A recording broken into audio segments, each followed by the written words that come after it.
Hi, everyone, and welcome to another episode of our podcast.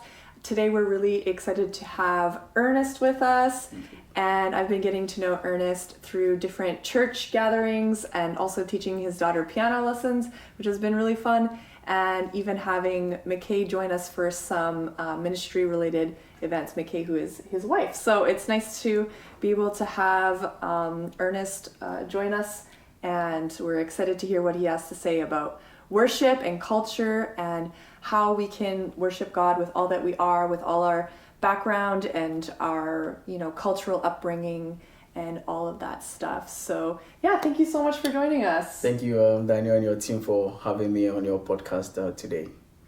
And we're actually gonna turn it over to Jelena, who is going to be hosting the interview session with Ernest. Hi everyone, it's so great to have you, Ernest. Thank you. Could you maybe tell us a little bit more about yourself? Where are you from? Oh, thank you, Jelena. So, like you said, my name is Ernest Okyere-Twum, and I'm a Ghanaian from West Africa, and I'm married with two kids. I grew up mostly in Ghana, so I relocated somewhere in 2016. So basically, that's just a brief intro about myself. Nice. So you moved to Canada in 2016? No, I actually moved to France in 2016, spent close to 8 years, I think, and then I moved to Canada in 2023, January.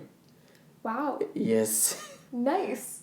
So you're very recent. Yes, very recent in Canada, actually, very recent, but it doesn't seem like that though, because a lot have gone on within this 1 year that I've been in Canada. Yes. Amazing. Yeah. Okay. So, what was the church community like growing up in Ghana? Also, I'm from a Methodist background. Okay. Straight from my grandparents to my parents, we are Methodist, but I grew up from an interdenominational church on the University of Ghana campus, from Sunday school till I moved to France. So I don't know where to categorize my denomination back at home.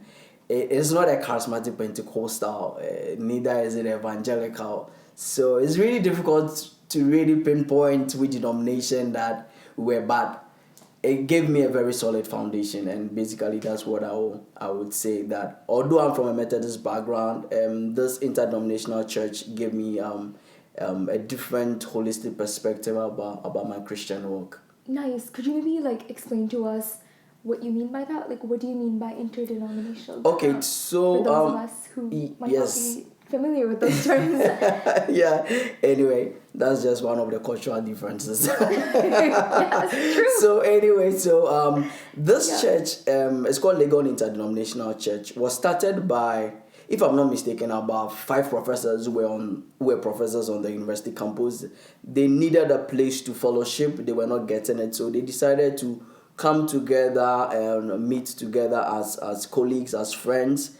And then with time, they started inviting their colleagues, other students, went around doing evangelism in the university campus for people to join in. And so that was how it started. And over the years, they were getting their pastors from the Methodist Church, from the Presbyterian Church. And so that was how come it started. And so it is really not a denomination, but of course, as of today, the church is able to ordain their own ministers and things. So the Christian faith or the beliefs is the same with other Christian organizations, but it's very difficult in that setting to say that it is either an evangelical or an Orthodox church. I wouldn't put it there.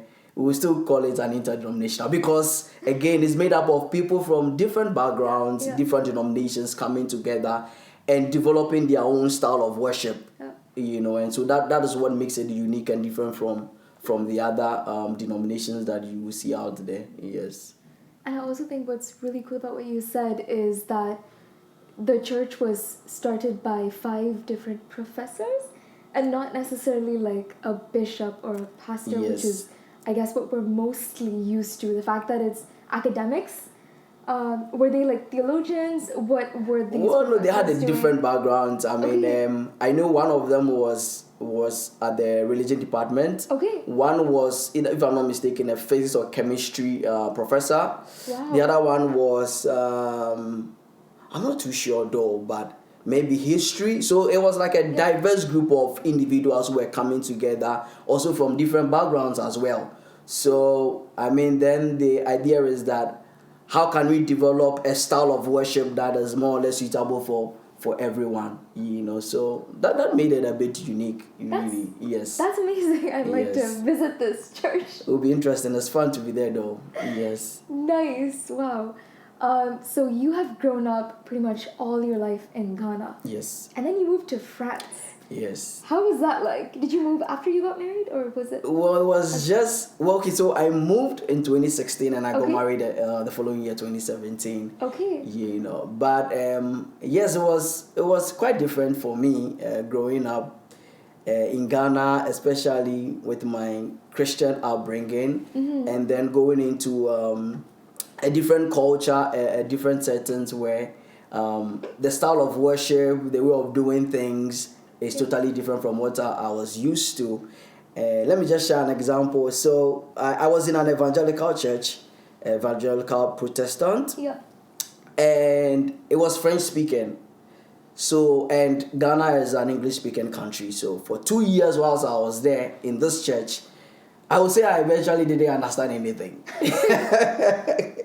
I really didn't understand anything because I couldn't speak French.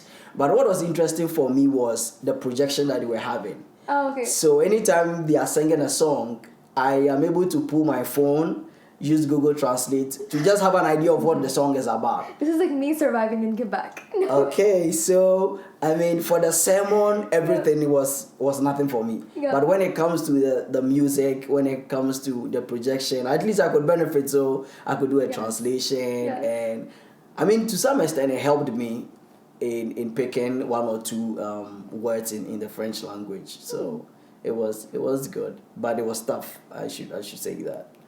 Yes, I bet it was. Yeah. Did you move for studies? Did you move for work? Well, so I was there. I actually moved to France as a missionary with a mission organization. So that was how come I moved, which was actually a tough decision because I was very young at that time, and looking at a young boy growing up in an African setting and deciding to go to Europe for missionary, there were a lot of perception and perspective about why is he going there, maybe probably for greener pastures and all that. So it was quite a tough decision for me, but over the years, also having mentors and people around me, I was convinced of that journey which I took, and I would say that by the grace of God, I can look back and say that it has been God leading for me to go there. Right. Nice. Was it hard to be a missionary in France when you were more used to being among the African community, particularly Ghana, and now suddenly ministering to French people? Yeah, so how was that? And when you don't know the language. Yes. I mean, the interesting thing about being a missionary, and I think we'll use this opportunity to also maybe clear a few in quote misconceptions, because anytime you hear about a missionary, you think of somebody going from one place to the other, just going to preach.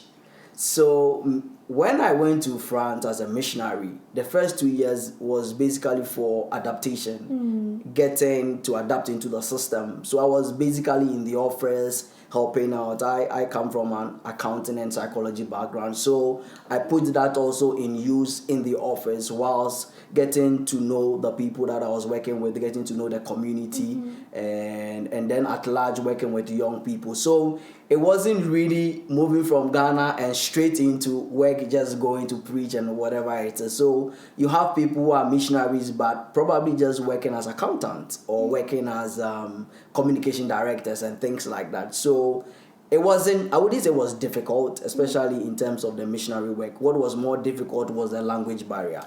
Okay. Because I was attending programs, I was meeting other young people who were not English speakers, and so it was always difficult communicating, and that was one of the huge barriers that I encountered. But for the work itself as a missionary, I don't think it was it was that of a difficult task because it was a gradual process. I like that. It was very slow. Exactly. That's good. Exactly. Would you say that by the end of the 8 years you mastered French? No, I wouldn't use the word mastered. My speaking is I would say good. Okay. I'm able to have conversations in French. Yeah. The writing, not too good. I wouldn't even dare go there, but I think it gave me a different perspective, not just missions-wise, but the cultural difference and how to adapt within every given culture that you find yourself in. And for me, I would say that for the 8 years, the main two things I would say that I benefited much from was the language and appreciating the cultural differences. And for me, that was really the plus for me. So could you maybe tell me a little more about how church was like in France?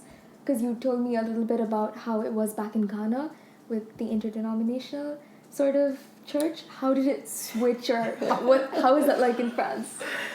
It's interesting. I will give one example in terms of, for example, prayer. And like I mentioned earlier on, the style of worship. In our typical settings, you have like a call to worship where the service starts with opening prayer with some time of worship, where people are able to express their gratitude to God and all that. And then with the African settings, there's always that energizing period of praises where we are dancing and all that. I didn't find that there. But one of the things that was interesting for me was prayer. I was used to, because of course with my change in geography, I'm learning a few things. So was when your prayer is more loud, not loud as in making noise, but loud as in outspoken, vocal, right? Where sometimes you have everybody expressing themselves to the Lord, not in a disorder manner, but in a manner that we all appreciate what we are doing. So to find myself in a church setting where when it's time for prayer, you have like individuals, whether one person, two people, standing up or even sitting down to say a prayer, and that was the end of our prayer time, was a bit interesting for me because I wasn't used to it. I'm used to prayer where if it's time for prayer, the minimum you can do is like 30 minutes, where everybody is expressing themselves. You are praying to God, you are kneeling down, you are lifting up your hands, you find some people lying on the floor and all that. Prayer that is vocal. So for me to go in a gathering where I have to be quiet, to listen to somebody pray, for me to say amen, it was a bit difficult for me at the beginning because I'm used to praying on my own when I come together to fellowship with other people. So this was an instance where I couldn't pray on my own because I had to listen to somebody's prayer to say amen to it. So it was kind of a bit difficult for me. But of course, over the period of time, I understood the setting I was in. I understood that there are dynamics of worshiping, and so yes, I may not be able to pray on my own at that point in time, but it's good to also listen as other people pray. So it was a bit, I wouldn't say difficult, but it was a bit of a struggle at the beginning, just getting used to that style of fellowship and of worship, but for me it was a plus in the long run because I was able to add another experience to the one that I was used to as a Ghanaian, and I really appreciate that experience. I like that because when you travel, you realize how different people's expressions of faith are across cultures, and it's really beautiful how those differences and how different people relate and connect to God. It was beautiful, but I noticed that for me it was an advantage and an added on to my experience. But what on the other side, for the new environment I was in, to me it seemed a disadvantage because then you are in an environment where all that you know is this particular experience and this particular way of doing things rather than the other way. And so for me, it became a plus for me because then I had something to add to my already known experience, and usually I give that example of the story in John chapter 4 about Jesus meeting the Samaritan woman, and she goes out to the town and tells them about, hey, come see the man who has told me everything about my life. And then they come and it's like, wow, I mean, we are believing because we have seen what Jesus said to us. And then they kind of persuade Jesus to stay there for 2 more days. And then afterwards, their testimony changed. And they were like, we believe not because you told us, but we believe because we ourselves have experienced it. And so for me, yes, I had my own upbringing experience in a Ghanaian context. And I believe now and I understand the people now because I was now with them, experiencing it with them. For me, it became a plus for me, which for many people who are not going to change their environment will still be a struggle coming into an environment and the first time seeing how things are done, it will be like, oh, wait a minute, what are these people doing? Is it really how we are supposed to do it? So it will raise questions, but when you stay in that environment for a period of time and you understand that there's another experience that you can add to your own personal experience, then it becomes a plus to you. Yes, very true. So you stayed 8 years in France and then you moved to Canada. Canada, yes. Why Canada? What brought you here? Oh my goodness. I mean, it's a question where people pose. It is so difficult, but the long and short is that together with my wife and of course the kids are there, but I mean they already understand fully, but we felt our time in France had come to an end and God was sending us to another place, but we needed to take time to have that confirmation that this was where God is leading us. And for I think about 2 years we were just trying to be certain and to confirm that God was bringing us to Canada. And I mean it's been a year and we can boldly say that it was God who was bringing us here. And so why Canada? I don't know. I'm yet to see what God is doing, but He's already started doing things. So we guess these are all part of why He's bringing us here. Nice.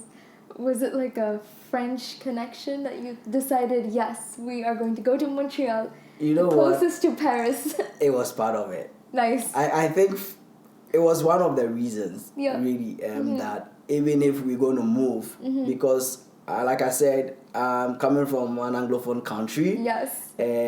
Have gotten an exposure in a French environment. And I wasn't, in terms of the language, it wasn't, perfect. And so I was like, look, if I'm going to go anywhere, if the Lord is leading me anywhere, it has to be a place where I'll have to build on that kind of exposure and experience. And so I believe it was one of the reasons that coming to a place where I could still benefit from the French, not just me, but also the whole family, to continue in that journey was also, I would say, was one of the reasons. Nice. Yes. Well, did you experience any culture shocks moving to Canada?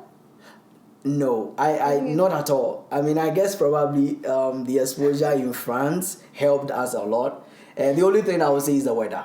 Okay, the weather I would say was the only different thing. I don't think you can ever get used to. Yes, that was the only. I mean, apart from that, I don't think I wouldn't say there's been a culture shock. Okay, yes. Nice. No. How is it like for your kids to move across those countries? For them, I guess they've grown up in France more than Ghana. Yes. So both of them were born in France. Both of them were born in France. Okay. And moving here, for them, there was an excitement. Oh, we're going to Canada. Of course, they didn't know where they were going. They only knew Canada. And over time, with our interaction with them, we realized that they love it here. But once in a while, they miss France. Okay. So you find them asking about a few friends that they had in France and all that, But they are enjoying it. They are having fun. But I would say that once in a while, they wish they could visit France, just to, reconnect back to their friends. Yeah, so it's really just a flight away. So yes. Not too far. How was church like for you in Canada? Is it any different from France? A little bit. Okay. Probably I will just go back to the prayer example I gave earlier on when I mentioned that in France you have a prayer time where you have individuals. One person will probably stand up or say a prayer and then we all say amen. A few churches that I've visited here don't have it like that. You know, there's a place that I went to worship where during the prayer time, they will call one person who will come up front, say the prayer, and then that is it, and we are all done. And then there's another church I visited where the prayer time, we are in groups of 3 or 4 where we share prayer topics and then we pray, which is unusual. I mean, we were not doing that back at home in Ghana. So there are a lot of differences, but for me, as I said, they just add up to the Christian experience.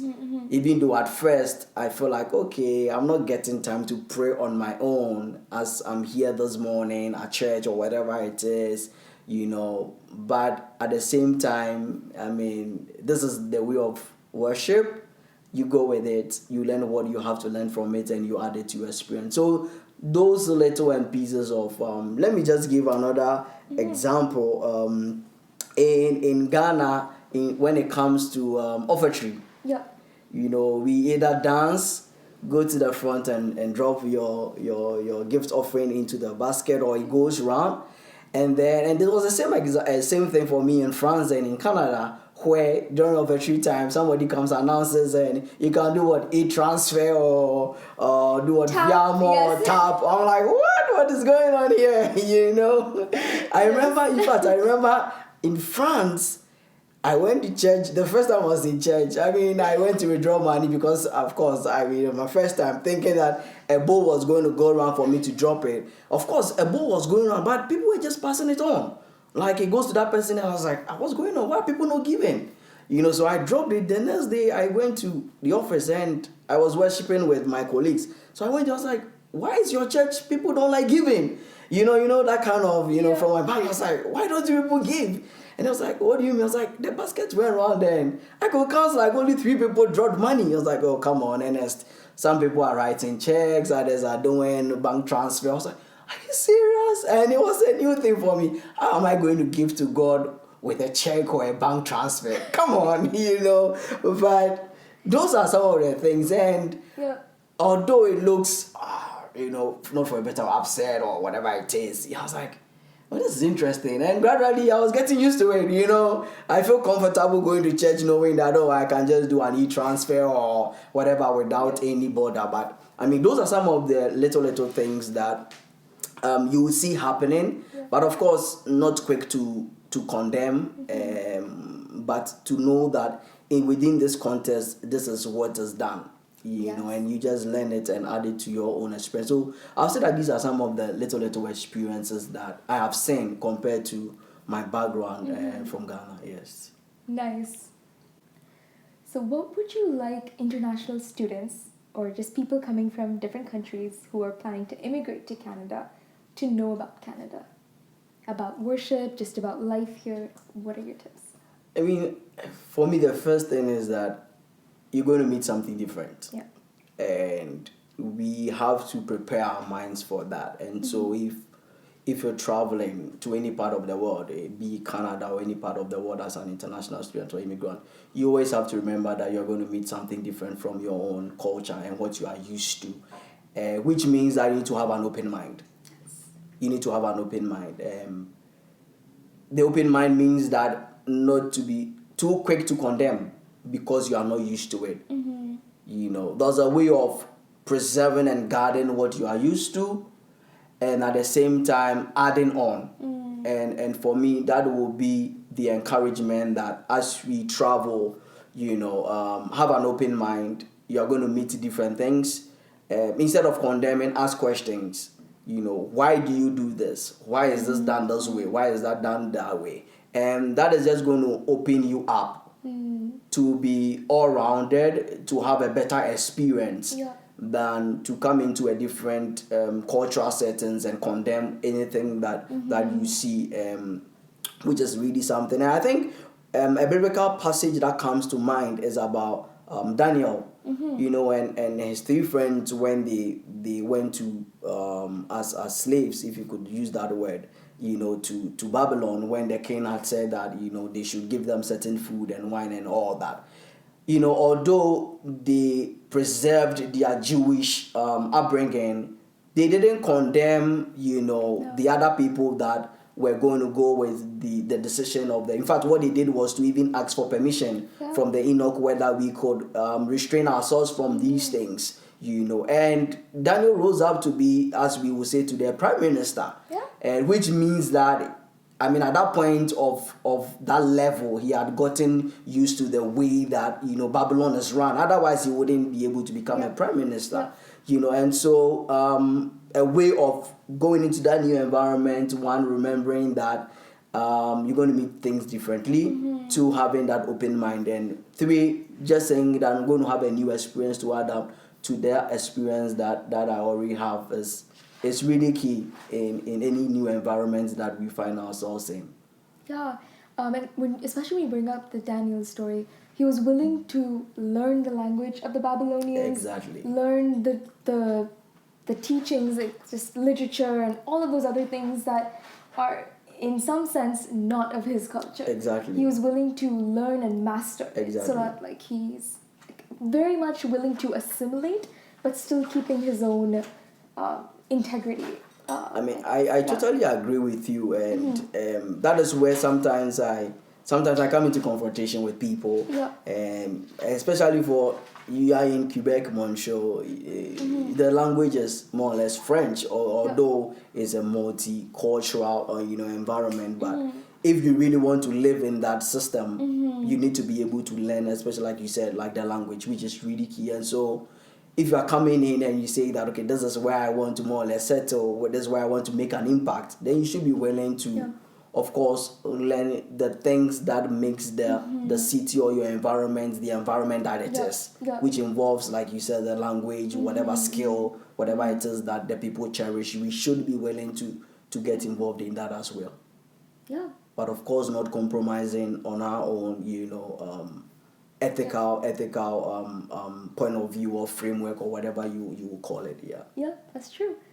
What advice would you give to Canadians who would be welcoming people from all over the world, and maybe some people who are not as used to seeing different styles of worship or just different ways of doing life? Yeah.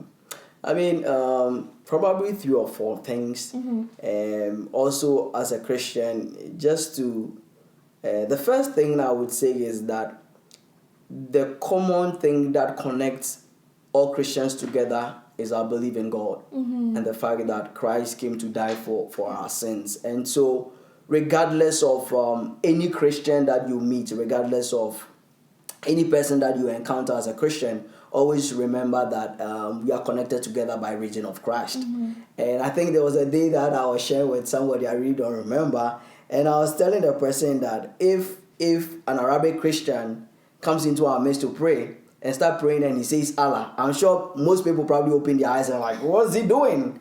But in their language, the word Allah will represent the God that you and I will call God or Yahweh, or in your own language, in my language, Nyame, or whatever it is, you understand. And so, knowing and understanding that what connects all of us together as Christians, especially for Christians who are welcoming, Canadian Christians who are welcoming international students, always remember that these are people who have that believe in God, just as you are, believe that Christ have died for their sins. The other thing, or the second thing, is to remember that our experiences of God is different. Because of course, our outbringing, our background, our exposures, and so that's the second thing that I will encourage people. Remember that your experience with God is totally different from somebody's experience with God. Otherwise, if you don't remind yourself constantly of that, you'll be quick to condemn. You'll be quick to think that, the way Jelena is doing, the way Daniel is doing, is not the right way to worship God or the right way to live our Christian life, just because it's different from the way you've been exposed to. And so it is really critical to understand that our individual experiences with God is different. Now, this means that we need to respect that differences as well.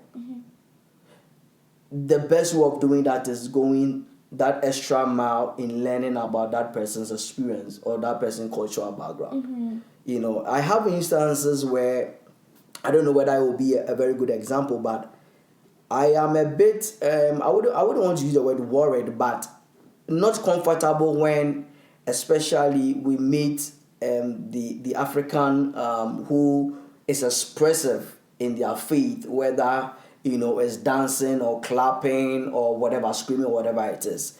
And then, of course, when we begin to give them names or begin to tag them as a certain kind of denomination or this group of people, if you go to a typical Ghanaian settings, you realize that the cultural nature of the Ghanaian is that they are very expressive in their music. Yeah.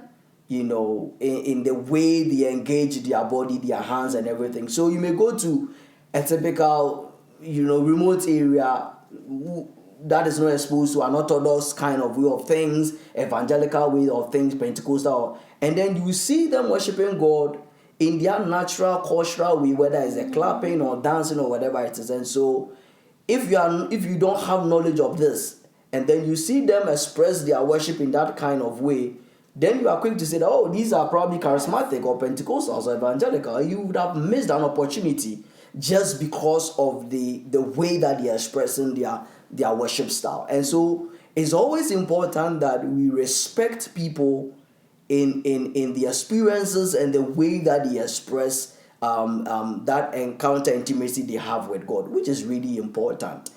Of course, there are things that when we come to doctrine or theological teachings that deviates from the Bible, then that's a different conversation altogether.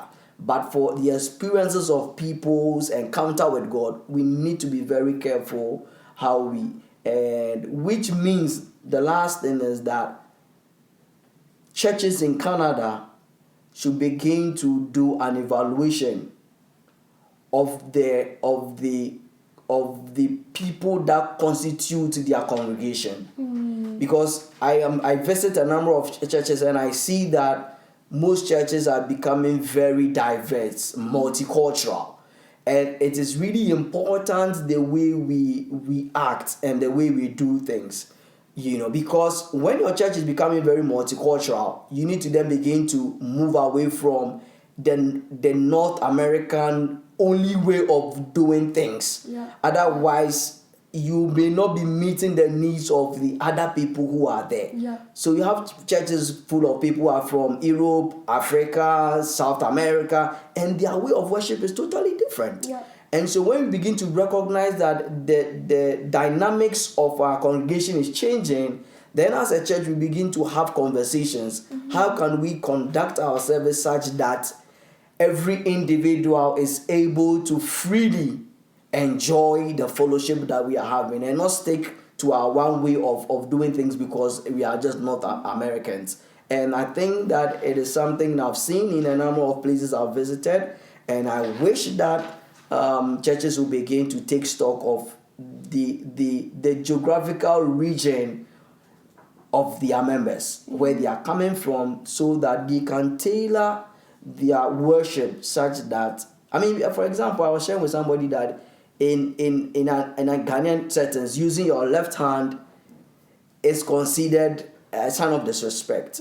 Which doesn't mean that if I come into a North American system or an European system, you know, when somebody's using it, I mean, no, I don't do that. But then when I begin to realize that, the people I'm dealing with have a certain way of looking at things, then it's either I'm teaching them to say that, you know what, yes, using the left hand may be disrespect, but here we don't have that understanding. So what we will do is that when you see people use the left, don't be offended because that is not the way that they are communicating. Yeah. At the same way, I am also then mindful and conscious that I don't use the left hand too often, just to make sure. So, that kind of engagement, communication, interaction, and creating a new dynamic way of doing things. And really for me, that is what I want to see, whether it's a Canadian organization or church receiving, immigrants or international students.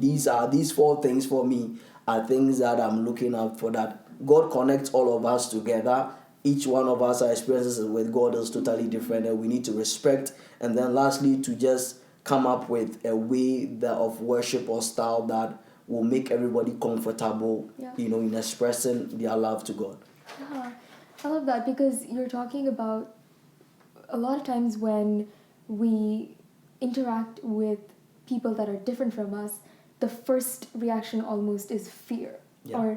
And that sort of creates like judgment, labeling, assumptions, and if we can sort of remove all of that and step away from that and approach it with more of a loving mindset where we get to know the person behind exactly. It all, you're right, we would be a lot more inclusive, a lot more diverse, a lot more open, and honestly our churches would just be so much more vibrant and beautiful and almost an image of heaven. Yes. Right? A heaven on earth. That's amazing. Well, before we close off, are there any verses or final thoughts that you'd like to share with our audience? I'm excited with your last phrase, heaven on earth. And one of the scriptures that I share with people often when we are having such conversations is Revelation chapter 7. Yes. And from verse 9 to, you can read up to the last verse of that chapter. But when John the Revelator had seen the vision of the 144,000 people of the 12 tribes of Israel, he says that then he saw a multitude of people. And I like the way it categorizes this multitude of people from different region, different language, different nation, people. And and these people were in white clothes before the throne, and they were worshiping the one on the throne together. And like me, just to borrow from your phrase, heaven on earth, can you imagine whenever Christians come together, irrespective of the language, the nation, the region, the people, the color of the skin, whatever it is, we are all expressing, before the person that we've gathered in the way that we know how best to do it. Yes. I mean, can you imagine? And so for me, it's a scripture that I love. It's a scripture, and sometimes when we read Revelation, oftentimes you are thinking about eschatology, things that are going to happen in the future. But when you read it and you see some of the letters that were written in the church at that time, you could see that it is something that, God might probably be telling John that, hey, I wish the church on earth will begin to expose themselves or begin to develop this attitude of, regardless of the language. Can you imagine when we come together and we are even singing songs of worship to God, and we are allowing people to sing it in their own language? Yes. Yeah, you may be sitting beside me and might be singing in my Ghanaian language. You wouldn't understand, but before me and God, what a lovely moment I'm having with God, and then you are doing the same thing, and you can imagine the beauty of it. Or even when the songs we are singing, we are projecting it. We have in Canada, English, French, but then we are also projecting it in another language because of the constitution of the church, the membership of the church. Maybe you are probably having more Spanish people now, or you're having more, Portuguese people. And so instead of just the French, English, maybe you're adding Spanish to it, so that those who speak Spanish, as they sing it in English, they are singing their Spanish version. Yes. And how lovely it will be in that same service where you are hearing somebody sing that song in Spanish, you are hearing somebody speaking in English, and the other person in French. How lovely that will be. And for me, that is a passage I love so much. And I wish that we will begin to see that happening in the churches here in Canada. Of course, it's not going to be easy with all the church politics and the bureaucracy that comes with it, but it's something I'm looking forward to, and I think it's possible, and I think it's doable, and I hope that some of the churches will begin to encourage that kind of dynamics and style of worship, and I'm looking forward to that. Probably even in preaching, somebody is preaching in English and somebody else is translating in Spanish. Whatever it is, to make it a very lovely, atmosphere for all of us to enjoy. Right? Yes, absolutely. Thank you so much, You're Ernest, for welcome, being on the man. podcast. We love having you. Thank you Thank you too. for sharing your experiences. Thank you. And it's great to have you on. Thank you so much for having me.